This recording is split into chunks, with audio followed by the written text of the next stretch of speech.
นี่นะจ้าเดี๋ยวมีเรื่องนี่แม่ลูกให้แต่โดยซาแต่เนี่ยจังบ้านลุยเกเป้ที่ดังบ้านเจ้าเธอไอ้ปกรเรื่องราวนั้นเวียดดอกเหมือนจอบจังบ่อยเย้ไอ้ใครเธอเรื่องราวแต่ตรงปัญหาđây để tinh chọnเลยcáiนี้mình men mà cha luy từ tinh tê mình men mà cha luy chia nẹt miên cầm ho tê cầm ho mình men nẹt từ tinh tê cứ cầm ho ở nhà thô nâng mỏ nhà thô mù than đằng hai hai ấy ban chiên đâu tạo cái từ tinh xua thà tao nẹt để miên luy đằng ó trong ấy vô luy luôn ấy miên để không rô ban trong ngóp ọt miên rương ấy phóng bay chỉ vô luy nước từ tinh ở đây để miên rương không nhà ná mũi trong rương trong tật tinh ơi thì chọc phân tay đời ra khi ọt đăng miền lui hay áng từ lừa nhà thô thằng ọt at ọt amen đọc về tinh búp miền rướng ọt amen ở lình bàនេះអត់បន្ទោសទៅរកអ្នកទិញខ្ញុំជឿជាក់ចឹងខ្ញុំជឿជាក់ថាអ្នកដែលទិញមានបំណងអាក្រក់ថា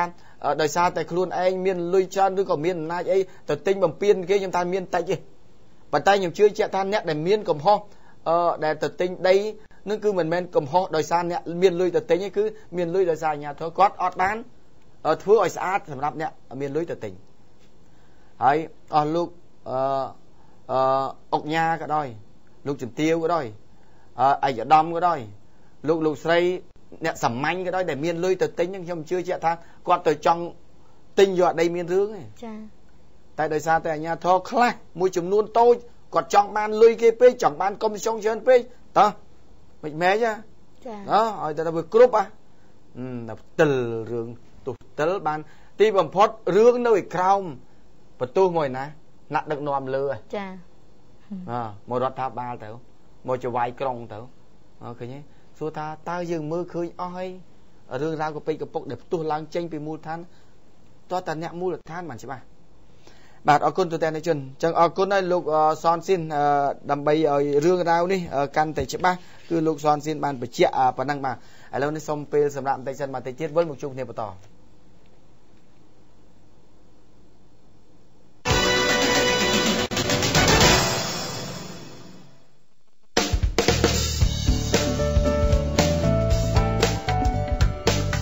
បន្ថែមលើបរិយាកាសដ៏ស្រស់ស្រាយនិងប្រណិតភាពនាពេលកន្លងមកបរិយាពេញហួតយើងខ្ញុំសូមបន្តផ្ដល់ជូននៅសាលារៀនអន្តរជាតិសួនលំហែកាយបែបធម្មជាតិផ្សារទំនើបមន្ទីរពេទ្យក្លឹបហាត់ប្រាណផ្សារសហគមន៍កីឡាដ្ឋានក្លឹបហាត់វាយកូនគោលនិងអាងហែលទឹក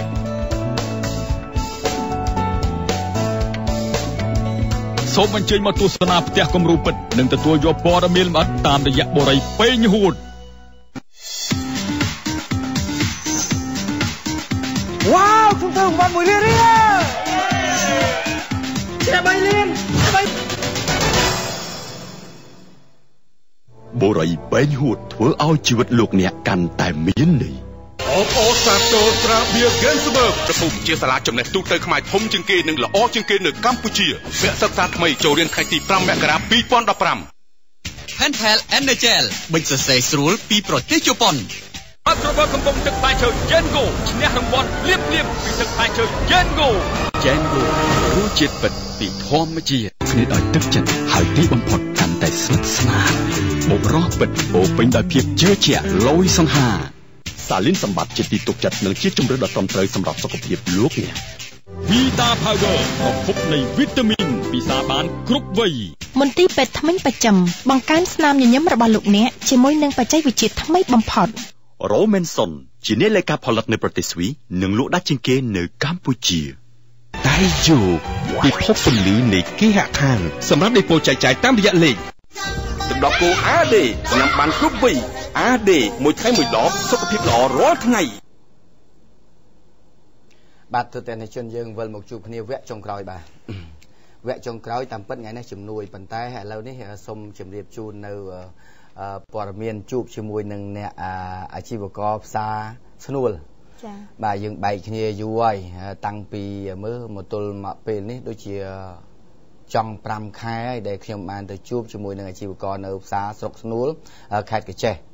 ដោយសារពីមុននោះវាមានបញ្ហាចម្រូងចម្រាសគ្នារឿងលក់នៅខាងក្រៅលក់នៅខាងក្នុងបាទអញ្ចឹងទៅឥឡូវនេះអ្វីដែលខ្ញុំចង់ទៅជែកគ្នានៅពេលនេះគឺអ្នកផ្សារស្នួលខេត្តកញ្ចេះនេះគឺបានបញ្ចប់ហើយ បានបញ្ចប់រឿងរ៉ាវអស់ទៅហើយឥឡូវនេះលោកអភិបាលស្រុកស្នួលលោកគង់កឹមនីបាទអភិបាលស្រុកស្នួលរួមជាមួយនឹងក្រុមការងារអភិបាលស្រុកក៏ដូចជាក្រុមអាជីវករក្រុមគណៈកម្មការផ្សារបានទៅចូលមើលកន្លែងទីតាំងកន្លែងលក់របស់អាជីវករនៅផ្សារស្រុកស្នួល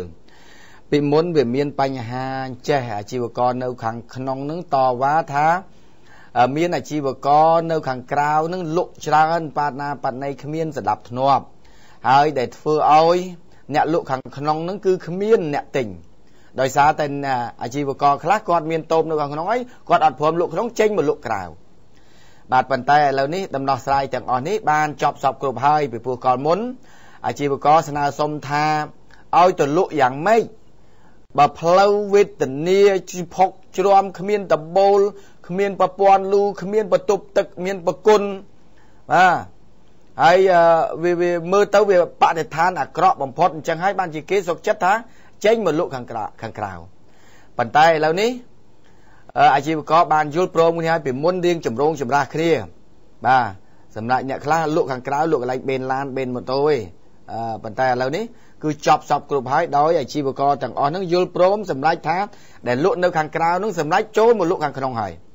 ក្រោយពេលដែលអាជ្ញាធរនឹងជាមួយនឹងគណៈកម្មការផ្សាររៀបចំឲ្យមានសណ្ដាប់ធ្នាប់បាទអញ្ចឹងឥឡូវសំខាន់កុំបន្ទោសអាជីវករសំខាន់គឺអ្នកដែលវិនិយោគផ្សារហ្នឹងត្រូវតែធ្វើឲ្យមានអនាម័យនៅខាងក្នុងធ្វើឲ្យបរិស្ថានល្អបានគាត់ចង់លក់បាទបើសិនជាមិនមានទីតាំងសមរម្យល្អទេតើឲ្យគាត់ទៅលក់មិនកើតអញ្ចឹងមានរត់ចេញមកក្រៅហើយដល់អ្នកអត់ព្រមរត់ចេញមកក្រៅគាត់នៅដល់ខាងក្នុងអញ្ចឹងគាត់លក់វាមិនដាច់ដល់ទៅពេលលក់វាមិនដាច់អញ្ចឹងត្រូវការតវ៉ាតតាំងគ្នាអ្នកនៅខាងក្រៅគាត់លក់ដាច់អញ្ចឹងទៅទុកតូបគាត់ខាងក្នុងចោលអញ្ចឹងទៅបាទហើយអ្នកខាងក្នុងខ្លះគាត់អត់ព្រមចេញមកគាត់ថាចេញដូចអត់មានកន្លែងបាទអញ្ចឹងធ្វើការតវ៉ាសូមឲ្យអាជ្ញាធរជួយរៀបចំឲ្យពួកគេចូលទៅវិញដើម្បីលក់បានទាំងអស់គ្នាឥឡូវពួកគាត់ស្រុះស្រួលគ្នាទាំងអស់ហើយបញ្ចប់បញ្ហាដោយគណៈកម្មការធ្វើតូបផ្សារធ្វើរោងពីលើបាទហើយនឹងធ្វើផ្លូវបាទចាក់បើកន្លែងណាភក់ជ្រាំដាក់ចាក់គ្រូក្រហមទៅប៉ុន្តែបើសិនជាមានលទ្ធភាពថែមទៀតលោកបាស្រុក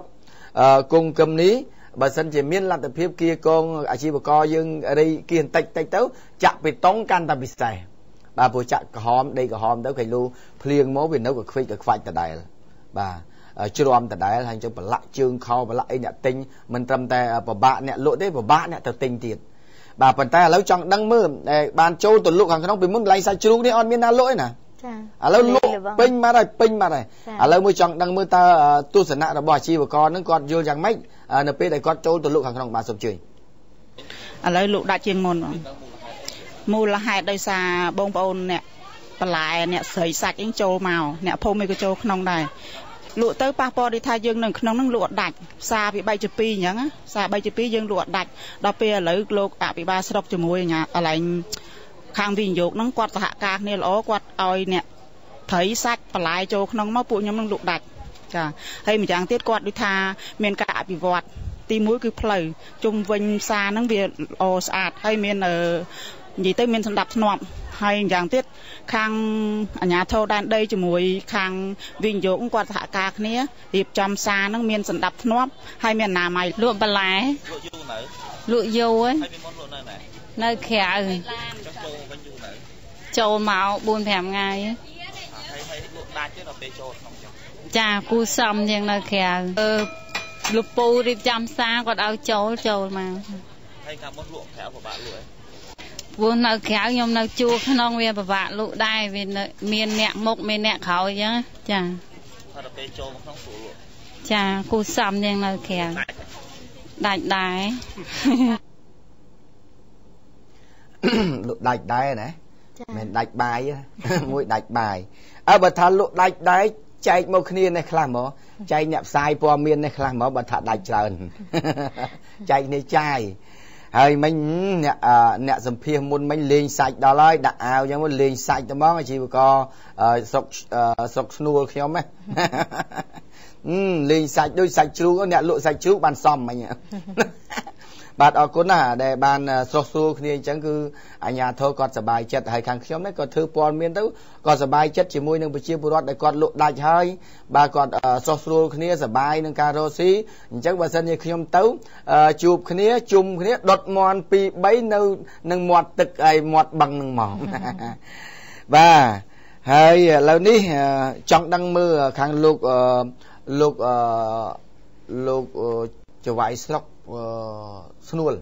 បាទលោកចវាយស្រុកស្នួលលោកគង់គំនីលោកមានយុទ្ធសាស្ត្រនៃការដោះរបៀបយ៉ាងម៉េច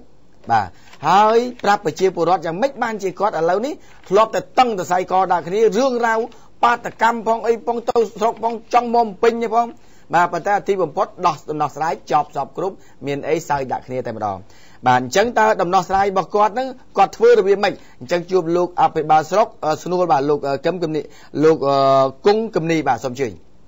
ចុងឆ្នាំ2012នេះគឺដើមឆ្នាំ2013នេះគឺថាពេលខ្ញុំចូលមកហ្នឹងគឺចាប់ផ្ដើមជាប្រវត្តិគាត់ចាប់ផ្ដើមប្រតិកម្មបាទប្រតិកម្មគាត់លក់ដាច់មកបាទអញ្ចឹងរយៈពេលដែលយើងធ្វើមករហូតដល់ថ្ងៃដែលទទួលបានបងប្អូនប្រជាពលរដ្ឋដែលទទួលនេះចូលក្នុងទីផ្សារនេះគឺរយៈពេលប្រហែលជា6ខែបាទ6ខែជាងហើយដែលយើងធ្វើរមុំដែលបានសម្រេចដោយសារយើងអត់ធ្វើអីយើងអត់ធ្វើតឹងភ្លាមទេបាទយើងធ្វើតាមធ្វើម៉េចឲ្យបងធ្វើបដាធ្វើបដាអញ្ចឹងទៅគាត់អត់យល់គាត់ចេញមកវិញយើងហៅគាត់មកប្រជុំមកបញ្យល់ប្រាប់ពីផ្លូវច្បាប់ទៀតបាទបញ្យល់អញ្ចឹងហើយអញ្ចឹងទៅឲ្យគាត់ចូលទៅវិញគាត់ចូលទៅវិញនេះគាត់ចេញមកវិញយើងបញ្យល់ណែនាំគាត់ទៀតលុះត្រាតែបងប្អូនប្រជាពលរដ្ឋហ្នឹងគាត់យល់ដល់ឥឡូវនេះគាត់យល់ហើយអ្នកដែលគាត់ដែលមិនយល់ពីមុនហ្នឹងអ្នកដែលគាត់ច្រើនតែតវ៉ាដែលគាត់ជាប់មិនពេញចិត្តនឹងអ្វីដែលជាការរៀបចំសម្រាប់ធ្នាប់របស់អាជ្ញាធរឥឡូវគឺគាត់សប្បាយចិត្តបាទគាត់សប្បាយចិត្តមែនទែនគាត់ថាគាត់យល់ហើយគាត់និយាយលេងគាត់ថាគាត់បានចូលលក់ក្នុងលោកហ្នឹងឥឡូវគាត់សជាងមុនណាបាទគាត់លក់នៅក្រៅខ្ញុំសូមជម្រាបដែរថាកាលណាគាត់លក់នៅខាងក្រៅក៏លក់ដាច់គាត់ណាលក់ដាច់ហើយលក់អត់ដាច់ហ្នឹងខុសគ្នាអ្នកខាងក្នុងគេស្របជាប់គេលក់អត់ដាច់អ្នកខាងក្រៅលក់ដាច់តែអ្នកខាងក្រៅហ្នឹងអត់បងពួនទេដោយសារគាត់អត់មានទីកន្លែងគាត់អត់មានអីច្បាស់លាស់អញ្ចឹងគាត់អត់បងពួនទេលក់ដាច់អត់បងពួនអ្នកលក់អត់ដាច់ត្រូវបងពួនអញ្ចឹងហើយយើងគិតថាម៉េចក្នុងនេះអាជ្ញាធរខ្ញុំបានជំរាបតាំងពីលើកមុនដែរខ្ញុំថាសូមបងប្អូនមេត្តាយោគយល់បាទដល់អាជ្ញាធរនឹងរៀបចំហើយបាទប៉ុន្តែការរៀបចំនេះរឿងវាយូរហើយតាំងពី2007 2008រហូតដល់2013វាយូរឆ្នាំហើយអញ្ចឹងរឿងវាយូរអញ្ចឹងខ្ញុំត្រូវធ្វើការងារនេះបាទអត់បខំបានទេពីព្រោះខ្ញុំសូមជម្រាបថាអ្នកខាងក្នុងគួរប្រជាពលរដ្ឋអ្នកនៅខាងក្រៅគួរជាប្រជាពលរដ្ឋខ្មែរដូចគ្នាអញ្ចឹងក្នុងនេះអាជ្ញាធរគឺថាឪពុកម្ដាយមិនចង់ឲ្យកូនណាមួយដែលលំបាកទេគឺចង់ឲ្យបានលក់ដាច់ដូចគ្នាអញ្ចឹងដែរបាទអ្វីដែលធ្វើម៉េចឲ្យគាត់ទទួលយកបានទាំងអស់គ្នាបាទសូមអរគុណបាទទស្សនិកជននេះលោកអភិបាលស្រុកស្នួលដែលគាត់បានលើកពីយុទ្ធសាស្ត្ររបស់គាត់ដែលត្រូវដោះណែមិញគាត់និយាយមិញណាសាលាចាគាត់និយាយថាយើងបើសិនជាថាចូលទៅហើយរៀងតឹងយើងដកថយបន្តិចវិញដកថយបន្តិចដើម្បីរកយុទ្ធសាស្ត្រដើម្បីសម្របសម្រួលនិងបញ្យល់គាត់បាទតឹងអញ្ចឹងណាតឹងអីបានចង់សើចាចង់សើរឿងអីមានអីអត់អីទេចង់សើរឿងអីជួយឲ្យលឺនិយាយថាតឹងជាធ្វើឆ្ញាញ់ហ្នឹងសើលរត់ទេកាលណាតឹងអញ្ចឹងទៅថយមកជំហានមកវិញដើម្បីហៅគាត់មកអប់រំបញ្យល់ឲ្យគាត់យល់បាទចាកុំឲ្យយ៉ាតឹងហើយចុះសម្រុកបុកចូលថែមអាហ្នឹងវាខ្លាចគ្រោះថ្នាក់បាទវាដាច់ខ្សែសីមាបាទកាលណាយើងសម្រុកចូលទៅវាដាច់ខ្សែសីមាគេបើពហិមមិនតាន់សភូតផងទៅទៅខ្លួនគាត់អញ្ចឹងបើយើងនិយាយអញ្ចឹងសើចធ្វើអីខ្ញុំសើចនិយាយព័ត៌មានចេះឲ្យសើចធ្វើអីបាទហើយអញ្ចឹងយុទ្ធសាស្ត្រដកអញ្ចឹងមកបញ្យល់គាត់បញ្យល់ឲ្យអត់តាន់យល់គាត់ទៅវិញមកនិយាយឲ្យគាត់យល់ហើយត្រូវបាទចាប់ផ្ដើមធូរចាប់ដើមធូរតែធូរហើយយើងចាប់ដើមថាធូរហើយបងប្អូនទាំងអស់គ្នាឥឡូវយើងគិតធ្វើអីចាហើយបើថាធ្វើអីយើងត្រូវធ្វើរួមគ្នា ឲ្យមតិរួមគ្នាហើយមានបញ្ហាអីយើងកុំបាច់ចាំទៅប្រើប្រាស់នៅហិង្សាប្រើប្រាស់នៅការទាមទារដល់ខូខើណាមួយយើងប្រើនៅយន្តការសន្ទនាគ្នាទៅជែកគ្នាអញ្ចឹងទៅអានឹងចាប់ដើមធូរកាលណាបើសិនជាតឹងយើងចេះតែសម្រុកទៅអូបើអញនេះខ្លាំងណាស់កម្លាំងប៉ុណ្ណេះដែររឿងអីប៉ុណ្ណឹងធ្វើឲ្យដាច់មិនបានណាធ្វើផ្ដាច់ខ្សែឲ្យតឹងធ្វើផ្ដាច់ខ្សែហ្នឹងទៅវានាំឲ្យដាច់ដោយកំហឹងដាច់ដោយបង្ខំអានោះហើយដែលជាការគ្រោះថ្នាក់បាទដែលដោះអត់ចេញបាទមិនដោះស្រាយវាមិនចេញមិនមែនទឹកដោះវាមិនចេញទេបាទខ្ញុំច្រឡំហើយខ្លះតែដោះមិនចេញទឹកដោះវាមិនចេញអានេះទឹកដោះមិនចេញអានេះឲ្យថ្លៃទឹកដោះគេវិញបាទហើយពលរដ្ឋក៏ចឹងដែរណាក៏ឥឡូវថាលឺថាលក់ដាច់ប៉ុន្តែអត់មានទៅប្រចាំតូបដាច់ទេណាអត់មានទៅប្រចាំដាច់ឬក៏ទៅស៊ីដាច់របស់គេណាអានេះរឿងផ្សេងបាទហើយក៏លេខមករឿងផ្កាផ្សារសួងខេត្តកំពង់ចាមនេះវិញរឿងវាប្រហាក់ប្រហែលនឹងរឿងកចេះដដែលដូចកចេះដែរឥឡូវសូមឲ្យអាជ្ញាធរខាងផ្សារសួងបាទខេត្តកំពង់ចាមមេតាមើលនៅគំរូរបស់ផ្សារស្នួលពួកគាត់យុទ្ធសាស្ត្រគាត់ដែរឥឡូវនេះតូបប្រជាពលរដ្ឋគាត់នៅខាងក្នុងនេះវាអញ្ចឹងអត់មានលក់អីលីងប៉ុន្តែអាជីវករទាំងអស់ហ្នឹងយកមកលក់ឥឡូវលក់អញ្ចឹងចង់រឹងដេកលក់មកបាទអញ្ចឹងឥឡូវនេះគឺផ្សារសួងខាងក្នុងគឺវាលវឹងអញ្ចឹងតើអាជីវករទៅណាគាត់ចេញមកលក់ក្រៅហើយមកលក់ក្រៅលក់ឯណាលក់ផ្លូវបាទហើយបើចុះខាងក្នុងអីគេលក់អីដេកលក់ណែនេះគឺពួកគាត់មកលក់ខាងក្រៅអស់បាទអត់ទេមិនមែនពីមុនទេឥឡូវហ្នឹងនៅក្រៅហ្នឹងឥឡូវហ្នឹងអញ្ចឹងណានេះផ្សារសួងនៅកំពង់ចាមឥឡូវហ្នឹងគឺនៅអញ្ចឹងហើយឥឡូវអាជីវករនៅខាងក្នុងគាត់សំណូមពរដូចរឿងនៅស្នួលដែរគាត់ថាសូមឲ្យអាជ្ញាធរប្រកាសឲ្យអាជីវករទៅលក់ខាងក្នុងទៅហើយយកកន្លែងនេះធ្វើជាផ្លូវសាធារណៈវិញទៅបាទអញ្ចឹងរឿងរបស់ផ្សារអីមិញណាផ្សារស្នួលនេះផ្សារសួងចេះចង់ច្រឡំអាសួងហើយនឹងស្នួលបាទសដូចគេគ្នាតែមួយជើងណូអានេះស្រអ៊ូចាអញ្ចឹងចង់ឲ្យផ្សារសួងនេះអាជ្ញាធរត្រូវធ្វើគំរូដូចផ្សារស្នួលចាប្រាប់គាត់ទៅបញ្យល់គាត់ទៅបាទឲ្យចូលមកខាងក្នុងមកប៉ុន្តែត្រូវធ្វើអំពីបរិស្ថាននឹងលូប្រព័ន្ធលូធ្វើទឹកប្រគុណធ្វើអីឲ្យច្បាស់លាស់ទៅបាទអញ្ចឹងហើយឥឡូវនឹងអាជ្ញាធរក្រុងបានប្រកាសហើយឲ្យគាត់ចូលទៅក្នុងប៉ុន្តែប្រកាសប៉ុន្តែគាត់អត់ធ្វើអាជីវករពេលខ្លះប្រកាសគាត់អត់ព្រមទៅទេដោយសារអត់មានការពន្យល់ណាមួយឲ្យច្បាស់ពីអាជ្ញាធរអញ្ចឹងឥឡូវមានតែអាជ្ញាធរខាងក្រុងនឹងពេលគាត់ចេញសេចក្តីប្រកាសជូនដំណឹងឲ្យប្រជាពលរដ្ឋបែរជាជូនដំណឹងនឹងឲ្យគាត់ទុកចោលគាត់អត់ទៅអនុវត្តចា៎បាទអនុវត្តអញ្ចឹងទៅពន្យល់គាត់ម្ដងហើយម្ដងទៀតម្ដងហើយម្ដងទៀតក៏ហៅគាត់មកទៅហើយធ្វើចលនាមួយដែលដោយសន្តិវិធីដោយទន់ភ្លន់ឲ្យគាត់ទៅលក់ខាងក្នុងវិញបាទព្រោះតែកាលណាធ្វើស្អាតទៅតែលក់ខាងក្នុងទាំងអស់គ្នាអ្នកទៅទិញមានអ្នកណានៅក្រៅចូលទៅខាងក្នុងដូចគ្នាឲ្យតែស្អាតតែកុំឲ្យតែផ្សារនឹងវាក៏ខ្វិចក៏ខ្វាច់ដែរត្រីសឹកទំនងនេះត្រីដែងនេះចិញ្ចឹមអីណាចិញ្ចឹមហ៎ចិញ្ចឹមវាមិនដែលត្រីណាដាំអីហ្នឹងហើយដាំដូចតគួនហ្នឹងមិនទេហើយអើស្លាឯងថាត្រីនឹងដាំចុះត្រីនឹងយកទៅព្រោះដោះចុះព្រោះដូចគេទៅដាំត្រីព្រាតព្រោះមកណាបាទនេះសាសួងរឿងរ៉ាវវាប្រហាក់ប្រហែលនៅផ្សារស្នួលអញ្ចឹងសូមឲ្យយកទម្រង់ការដោះស្រាយអញ្ចឹងទៅមួយជំហានតឹងមួយជំហានធូតឹងតឹងធូតឹងតឹងធូទាំងអស់ដោះស្រាយចប់បានបាទឥឡូវចុងក្រោយនេះមានការស្នើសុំជំនួយតែប្រកាសទៅអីចាគឺដំណឹងរើសបានចប់ប៉ុណ្ណឹងរឿងតាក់ទងផ្សារបាទចាគឺបងប្រុសឈ្មោះហួតសាងគាត់រើសបានអត្តសញ្ញាណប័ណ្ណនិងប័ណ្ណបើកបរកាលពីថ្ងៃ22ខែ12រើសបាននៅម្ដុំចាអាគារ42ជាន់ទៅមុខសាលារៀនវិទ្យាល័យប្រយុទ្ធកន្ធរចាគឺរើសបានរបស់បងស្រីឈ្មោះថនចារចនាគឺមានប័ណ្ណបើកបរហើយនឹងអត្តសញ្ញាណប័ណ្ណរបស់បងថនរចនាចាបងថនរចនាប្រសិនបើចាបានលឺហើយសូមទំនាក់ទំនងមកកាន់លេខទូរស័ព្ទ070 40 41 50លេខណាហ្នឹងលេខអ្នករើសបាន cho tôi mười xài là gì mà nó cứ ọt kịch ở vô lại lâu nè cắt mới mọi khi mới cắt cáiចាឥឡូវអានេះបើដល់ដៃយើងហើយទេទៅគឺគាត់ធ្វើអីបើទេទៅអរគុណទេបើទៅទេមកខ្ញុំហ៎មកយកបើនេះដល់ដៃខ្ញុំហ្នឹងណាគាត់គាត់ឲ្យហើយគាត់មកយកត្រឡប់ទៅវិញណាអត់ទេដែលណាទៅចឹងទេនេះចាត់ទុកថាជាសន្តានចិត្តគាត់ល្អដែលគាត់រើបានហើយយកមកឲ្យយើងបាទបើសិនជាគាត់ទេទៅលេខនោះពេលដែលយើងឲ្យគាត់ទេទៅលេខនេះដើម្បីអរគុណគេអរគុណអ្នករើហើយមកតាក់ទងនឹងយើងហ៎ចុះបើអានេះនៅយើងឲ្យទៅយកណាថានៅម្ចាស់ហ្នឹងគេនឹងមកយកទៅវិញអត់ទេអញ្ចឹងថាឲ្យយល់ឲ្យលឿនបាទឲ្យចេះឆ្លៀសវៃអញ្ចឹងឃើញអញ្ចឹងហើយគាត់ប្រាប់អញ្ចឹងហើយអានេះនៅយើងឲ្យតាក់ទងទៅយកគាត់មិនចាបាទនេះនៅយើងចាគឺតាក់ទងមកកាន់យើងនេះចាំមកយកនៅស្ថានីយ៍ហងមាសណាមិញណាអីគេមិញហ៎ថនរចនាបើក្មួយស្រីក៏ក្មួយស្រីហ្នឹងទៅថនរចនាមកយកកាតគ្រីនឹងកាតនឹងអីគេនេះបានបើកបបាទបានបើកបហើយនឹងអតញ្ញាណបានរបស់ក្មួយណាមកយកនៅស្ថានីយ៍ហងមាសបាទហើយចាំយកបានហើយចាំ